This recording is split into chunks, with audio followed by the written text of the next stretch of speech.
The air in the Shadow Mountain range was thick with the metallic tang of fresh blood and the heavy, rhythmic thud of steel meeting flesh. Ghislain and his party keeps hunting monster non-stop, and the core keep piling up in a grotesque display of their efficiency. The snowy ground, once a pristine white, was now stained a deep, morbid crimson, steam rising from the open wounds of fallen beasts. Looking back at the corpses, Kair's eyes widen as he notices they sure caught a lot. He stood with his hands on his hips, his chest heaving slightly, though his expression remained one of arrogant boredom. The sheer volume of the harvest was staggering. Hundreds of carcasses lay strewn across the ravine, ranging from low-level goblins to the massive, shaggy forms of frost bears. The other hunters that Ghislain's party employed to handle the monster core moved with frantic energy, their boots slipping in the gore. They were a ragtag bunch, hired specifically for their strong backs rather than their combat prowess, and they clearly felt the weight of the task. Kair, as usual in his arrogant tone, tells them to hurry up and finish cleaning before more monsters come. He paced back and forth like a frustrated overseer, his eyes sharp as a hawk's. He paused and barked a final warning: if they leave even one material behind, he won't let it slide. Hearing Kair's warning, the other hunters, while laughing awkwardly with a nervous tone, says, yes, of course. They didn't dare look him in the eye, knowing the redhead's temper was as volatile as the magic that hummed in the mountain air. Seeing this, Lucas tells Kair to stop putting pressure on them all the time. Lucas stood a few paces away, wiping the grime from his blade with a piece of cloth, his calm demeanor a sharp contrast to Kair's aggression. He warns Kair, saying if he does that all the time, he will get a knife in his back someday. It was a genuine concern. The world of mercenaries was built on fragile alliances and hidden grudges. Kair doesn't heed Lucas's warning and, with a deep sigh, says, let them try if they can. The sheer confidence in his voice was enough to make the workers flinch. While rolling his eyes, he then asks, do they really need to be polite to idiots who act tough just because they trust some guy named Donkard or Donkatsu or whatever? The name clearly didn't matter to him. In Kair's world, power was the only currency, and titles were just fluff. He glanced at the workers, who were now huddled closer together, their whispers dying down. In the end, none of the guys who messed with them these past few days dared to actually do anything, right? Kair finally rubs the salt in the wound, saying they just don't have the nerve when it really matters. After hearing Kair, the two hunters that was handling the monster materials stops their nervous laugh and the air around them instantly changes. The atmosphere grew cold, colder than the mountain wind. They look at Kair with fierce eyes, a silent, burning resentment simmering just beneath the surface. It was a look of pure, unadulterated hatred, the kind that promised violence in the dark. Which only Ghislain notices. He stood apart from the group, his gaze fixed on the horizon, but his senses were tuned to every shift in the camp. He saw the flicker of malice in the workers' eyes, the way their knuckles whitened around their skinning knives. But he doesn't say anything. He had his own reasons for letting the tension build, his mind already 5 steps ahead of the current conflict. Addressing Ghislain as captain, Kair asks, what are they going to do with all that? He gestured vaguely toward the mountains of meat, hide, and bone. The monster materials piled up in the warehouse are already an insane amount. The logistical nightmare of moving such a haul would have broken a lesser leader, but Ghislain looked entirely unbothered. Ghislain tells Kair they will send them to Cardinia and Yoji. He spoke with the clinical precision of a merchant king. Those materials don't exist in Lithuania, so the dwarf bastards will go crazy for them.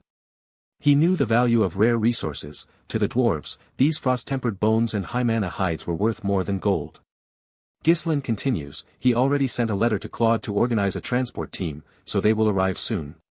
At that moment, Belinda comes running in a hurry, screaming, young master. Her voice broke the stillness of the mountain, echoing off the jagged peaks. She was breathless, her face flushed from the cold and the exertion of her sprint. While handing Ghislain the letter, Belinda says it's an emergency. Her hands trembled slightly as she passed the parchment, the seal already cracked. A letter arrived from Perdium, and he needs to read it. Seeing this, Ghislain gets a little surprised, but he doesn't show it. His face remained a mask of stoic indifference, a shield he had perfected over years of hardship. Instead, he takes the letter and reads it. As his eyes scanned the frantic handwriting, his jaw tightened. From the letter's content, he comes to know that Perdium is under attack from the barbarians. The scene shifts to the Perdium castle wall, a massive structure of grey stone that stood as the final bulwark against the northern wastes. Where a fierce battle is going on. The sky was gray, choked with the smoke of signal fires and the dust of 1,000 charging feet. Arrows come running down like rain, whistling through the air with a deadly, melodic hiss. And the fierce barbarians is charging among the arrows. They were giants of men, clad in furs and iron, their faces painted with the blood of their enemies and the soot of war. On the wall, Gislin's father, Cecil Perdium, orders his troops to keep firing the crossbows, saying they must not let the filthy feet of barbarians touch their land. Cecil stood at the battlements, his cape billowing in the wind, his voice a thunderous roar that rose above the clamor of clashing steel. On the other side, the chief of the Sound Wind tribe, while excited, orders the barbarians to climb the wall. He was a man of terrifying presence, his hair braided with the finger bones of slain foes. Their warrior's stronghold is right before them. While laughing frantically, he orders to drag the wolves down. The barbarians, as fierce as they are, doesn't care about how many casualties they take.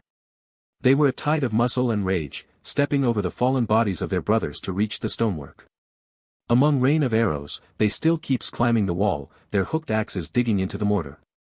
Among the two commanders of Cecil Perdium, one of them wonders aloud, saying, "Damn it, just how many of those filthy barbarians are there?"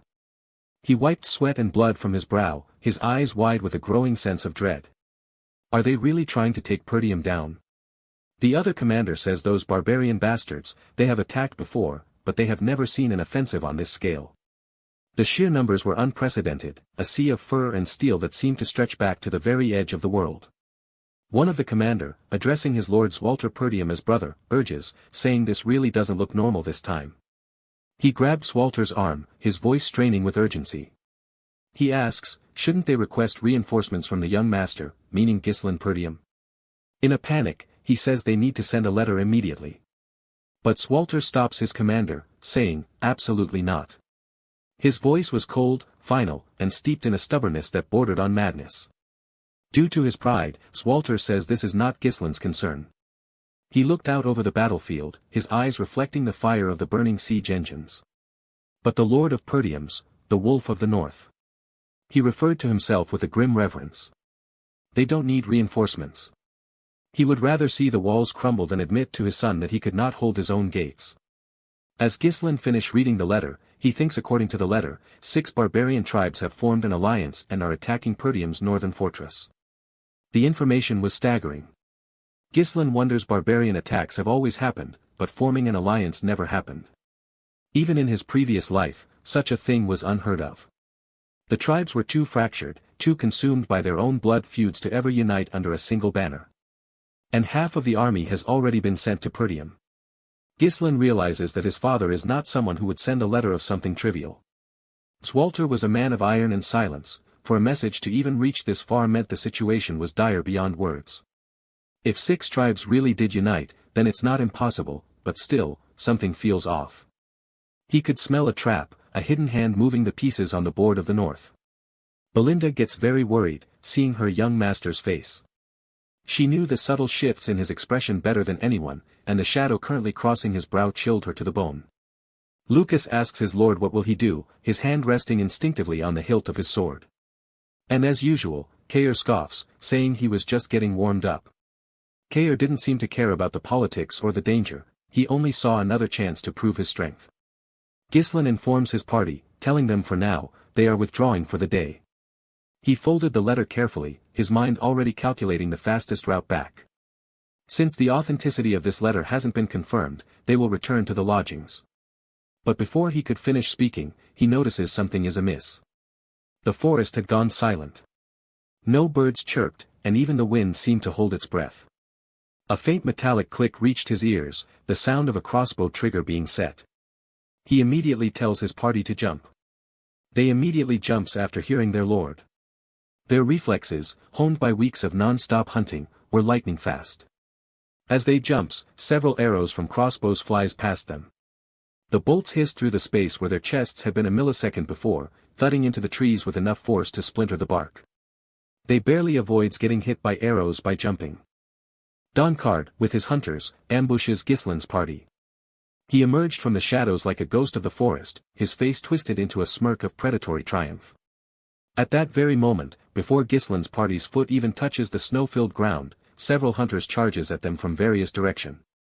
They were like a pack of wolves, timed to strike when their prey was mid-air and vulnerable. Ghislain immediately blocks two hunters' strike with his sword, the impact sending sparks dancing into the cold air. In a swift motion, he kills them. His blade moved in a blur of silver, cutting through leather armor and flesh with effortless grace. Ghislain's other party members also handles themselves well. Lucas was a whirlwind of precision, his thin blade finding the gaps in the hunter's defenses, while Belinda used her agility to dance around the heavy swings of her attackers. They also deals with their attackers, the snow beneath them becoming a chaotic mess of footprints and blood.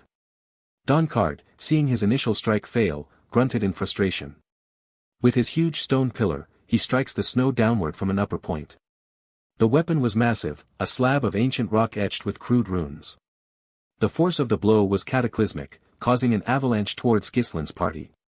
The mountainside seemed to groan and then give way, a wall of white death roaring down the slope. Seeing an avalanche is coming towards them, they all gets very shocked. The sound was deafening, a low-frequency rumble that shook the very marrow of their bones. Especially Kair, he gets very scared. For all his bravado, the raw power of nature was something he couldn't simply slice through with a sword.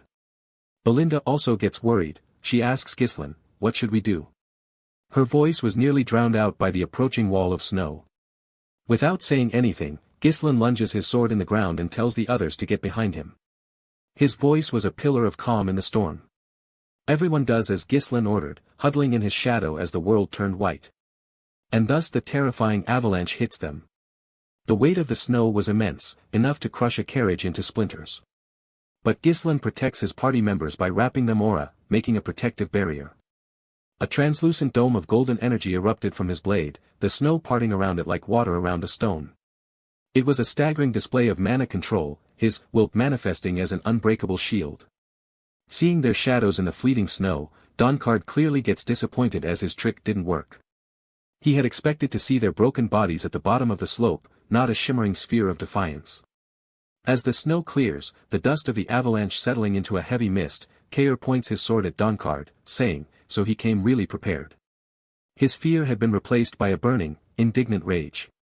Kair then asks Doncard, "Who the hell is he?" Hearing Kair, Doncard stays silent for a moment, letting the weight of his presence sink in. Then he says, "That was their chance to pass on peacefully. Too bad they missed it." His voice was gravelly, like stones grinding together. While putting the giant stone pillar in his shoulder, Doncard introduces himself as Doncard, King of Ironcliff. Doncard then asks in a stiff tone, he doesn't need to explain why he came here in person, does he? He looked at Ghislain with eyes full of greed and malice. Being indifferent, Ghislain tells Doncard, after all, he told his lackey to come find him himself. He spoke as if Doncard were a mere annoyance, a bug to be crushed on his way to more important matters. Taking the chance, Lucas taunts Doncard, saying, "Didn't think he would come, though. He is not even a dog."